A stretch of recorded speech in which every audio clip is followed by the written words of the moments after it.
کون سا سردار تھا جس کی بد دعا بلوچستان کے امن کو تباہ و برباد کر گئی؟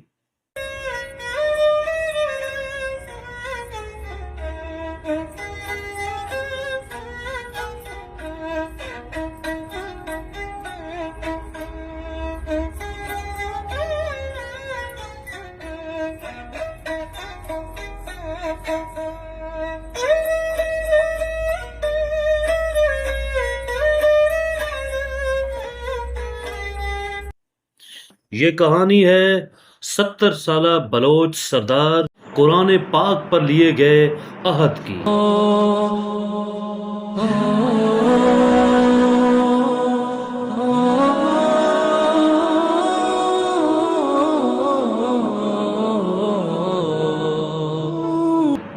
یہ قصہ ہے خضدار، مستونگ اور کلات کے علاقوں میں مضبوط اثر رسوخ رکھنے والے ایک بلوچ سردار کی۔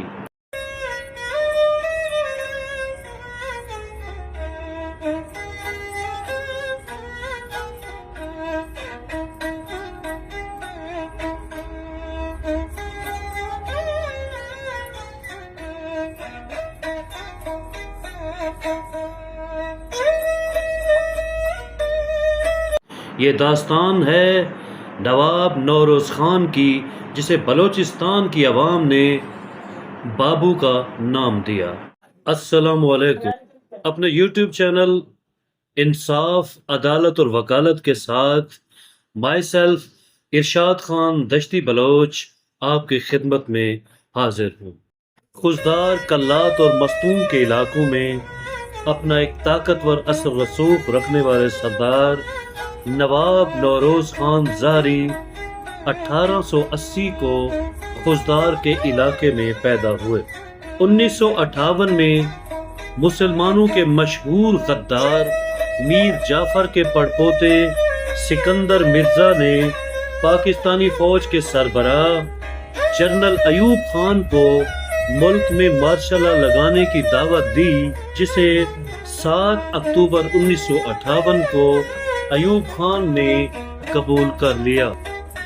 مارشل لا انتظامیہ نے اختیارات سنبھالتے ہی ریاست کلات کو مکمل طور پر پاکستان میں ضم کر دیا۔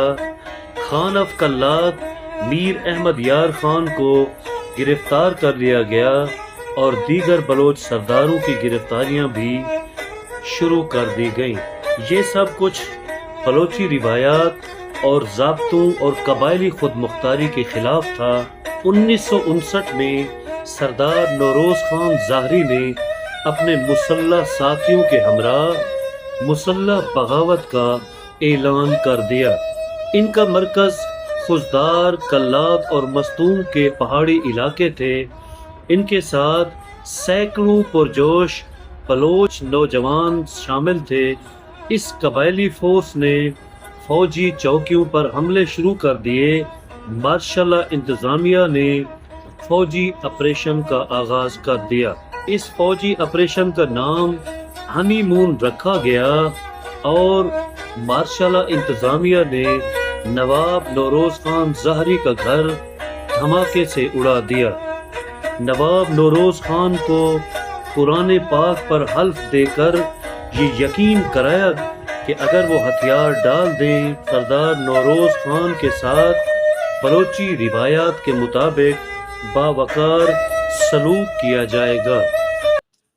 نوروز خان نے قرآن پاک کو ضامن دیکھ کر ہتھیار ڈال دیے، مگر مارشل لا انتظامیہ نے دھوکہ کیا۔ نواب نوروز خان نے جیسے ہی ہتھیار ڈالے اور پہاڑوں سے نیچے اتر آئے تو فوج نے انہیں گرفتار کر لیا اور اس پر ظلم یہ کیا گیا کہ نوروز خان کے 7 بیٹوں اور قریبی وفادار ساتھیوں کو پھانسیوں پر چڑھا دیا گیا۔ بوڑھے نوروز خان کو جیل میں ڈال دیا گیا، جہاں یہ بوڑھا اور بزرگ سردار 1974 میں جیل کے اندر ہی فوت ہو گیا۔ نواب نوروز خان ظاہری کی بد دعا اور ان کے بیٹوں کے ناحق قتل نے بلوچستان کے امن کو تباہ و برباد کر دیا اور بلوچستان امن کے لیے ترسنے لگا۔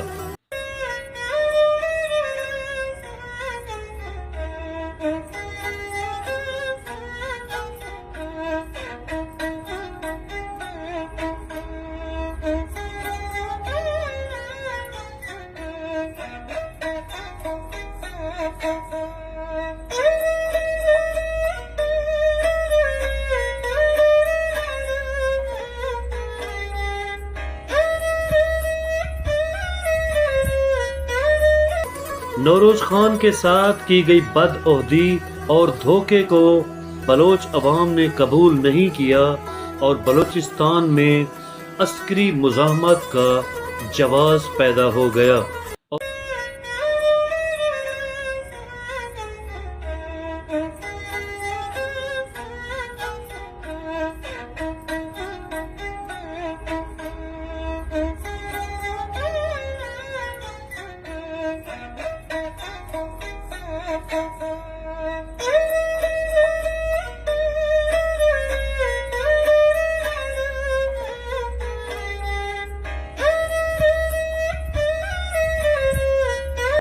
اور بلوچستان میں ایسا آگ اور خون کا بازار گرم ہوا جو آج تک تھمنے کا نام نہیں لے رہا۔ بیٹوں کو سولی پر چڑھایا گیا، قریبی ساتھیوں اور وفاداروں کو چن چن کر پھانسیاں دی گئیں۔ آج نواب نوروز خان کو بلوچستان میں بابو نوروز خان کہتے ہیں۔ بلوچی شاعری میں نوروز خان پر درجنوں نظمیں لکھی گئیں۔ 1973 کی بغاوت، اکبر خان بھگتی کے قتل اور اس کے بعد کی بغاوت اور مسلح تحریکیں BLA BLF وغیرہ اسی تسلسل کا نتیجہ ہیں۔ آج بھی بلوچ عوام اور غیر بلوچ عوام کے دلوں میں نواب سردار نوروز خان ظاہری بلوچ کا نام زندہ ہے اور نوروز خان مر کر بھی آج تک زندہ ہے۔